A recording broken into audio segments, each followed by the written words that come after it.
कि हम हमेशा वक्फ बोर्ड के विरोध में, भारत सरकार के विरोध में रहेंगे और मुस्लिमों के हित कर बात करते रहेंगे। उन्होंने कभी नहीं कहा कि हम युवा की बात करेंगे, उन्होंने ये नहीं कहा कि हम हिंदू युवा की भी बात करेंगे। उन्होंने केवल कहा कि वक्फ बोर्ड की जो संशोधन हुआ है इसके विरोध में हम बोलेंगे। आखिर क्यों भाई, क्या कारण हो सकता है? आपने उस समय कहा था जब मंदिर बन रहा था कि मंदिर के जमीन पे हॉस्पिटल बन जाना चाहिए।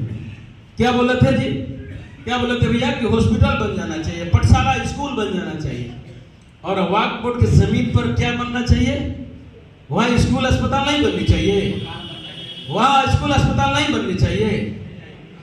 आपको खुद पता नहीं है और आपकी जमीन वक्फ बोर्ड को दे दी गई है। आप अपने बेटे की शादी तय करते हैं कि जमीन बेच देंगे और दहेज देंगे, चाहे शादी में जो खर्च होगा करके हम आराम से शादी कर लेंगे।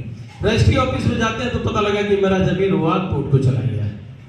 कहता है लोग, जिस घर का मुखिया ही डकैत हो तो जजमेंट किसके पक्ष में होगा? किसके पक्ष में होगा? कोर्ट उन्हीं का होगा, वकील उन्हीं का होगा, अपील उसी कोर्ट में करना है।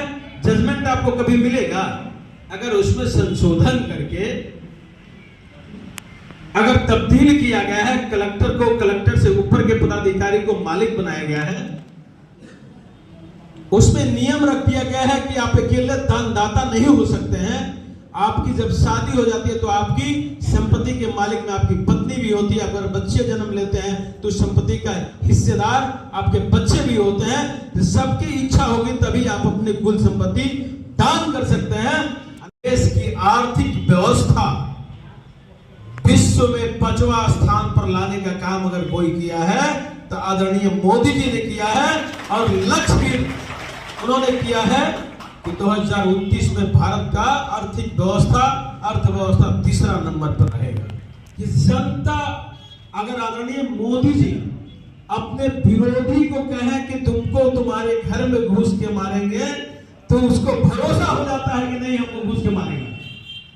लगता है कि नहीं लगता है? अगर मोदी जी कह दें कि हम ये काम करेंगे तो जनता उन पर पूरा भरोसा करती है।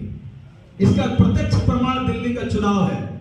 हम तो दिल्ली का चुनाव सिलेंडर भी हैं, तमाम लोग बहुत करीब से देखा है। अगर वहां पूर्वांचल मोर्चा, हम बिहारी, हम उत्तर प्रदेश, उत्तराखंड, उत्तरांचल, पूर्वांचल के लोग अगर सहयोग नहीं करता तो सरकार नहीं बनती। और हम देखे बहुत करीब से कि आदरणीय मोदी जी के योजना का जैसे घोषणा हुआ, मैनिफेस्टो में लाया गया, मूवमेंट दिल्ली का बदल गया। क्योंकि दिल्ली की नहीं, पूरे देश की जनता आदरणीय मोदी जी को अपना नेता तो मानता ही मानता है।